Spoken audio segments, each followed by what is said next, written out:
কোনোভাবে এই টাঙ্গাইল সদরে আমরা মাদক এলাও করব না। আগামী যুবকরা হবে মাদক মুক্ত যুব সমাজ। এই টাঙ্গাইলে ঐক্যবদ্ধভাবে এই দেশটিকে গড়ে তুলব। সেই ফুটবল খেলা যাতে আমাদের যুব সমাজরা অন্য কোনো দিকে ধাবিত না হয়।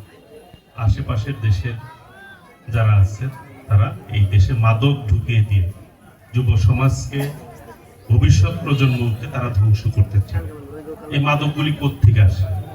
আমাদের আশপাশ থেকে দেশে দিয়েই কিন্তু আসে। তারা চায় এই দেশটা ধ্বংস হয়ে যাক, পঙ্গু হয়ে যাক, যুব সমাজ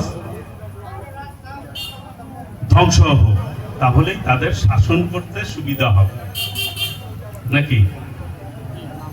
কাজে আমরা উপলব্ধি করতে হবে সবাইকে। এখানে মা বোনেরাও এখানে বসে আছে, মুরব্বীরা আছে, যার যার জায়গা থেকে আপনারা সচেতন থাকবেন। কোনোভাবে এই টাঙ্গাইল সদরে আমরা মাদক এলাও করব না। এই ব্যাপারে যার যার জায়গা থেকে যদি আপনারা ঐক্যবদ্ধ হন, অবশ্যই সেটা আমরা কি করতে সক্ষম হব। আমরা মাদককে না বলবো, আর খেলাধুলাকে স্বাগত জানাবো। আমরা খেলাধুলায় অংশগ্রহণ করব। কাজেই আগামী যুবকরা হবে মাদক মুক্ত যুব সমাজ এই টাঙ্গাইলে। আমি ভরসা রাখি হিরন স্মার্ট ওয়াটার পিউরিফায়ারে।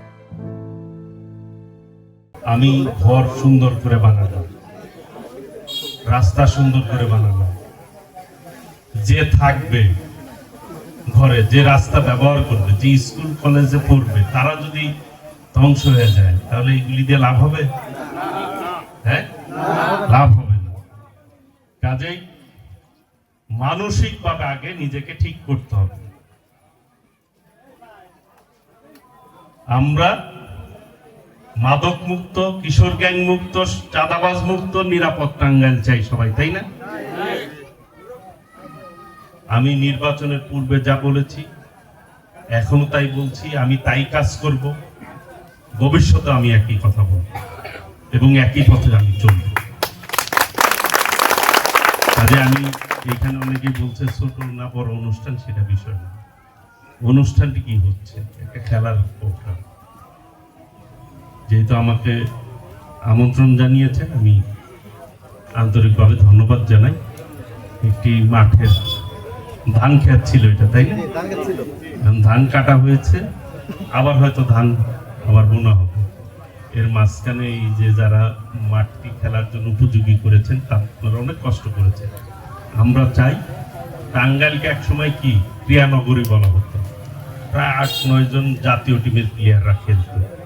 কাজেই খেলার এই আয়োজনের মধ্য দিয়ে আমাদের ছেলেরাই জাতীয় টিমে খেলবে ইনশাল্লাহ, এই টাঙ্গাইলের সন্তান। কাজেই আমি আর বেশি কথা বলবো না।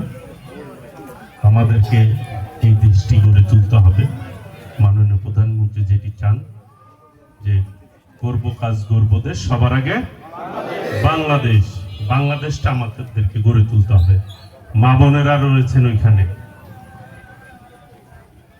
ফ্যামিলি কার্ড ইনশাল্লাহ সামনের এই যে বাজেটের পর থেকে সারা বাংলাদেশে একযোগে সবাই পাওয়া শুরু করবে ইনশাল্লাহ।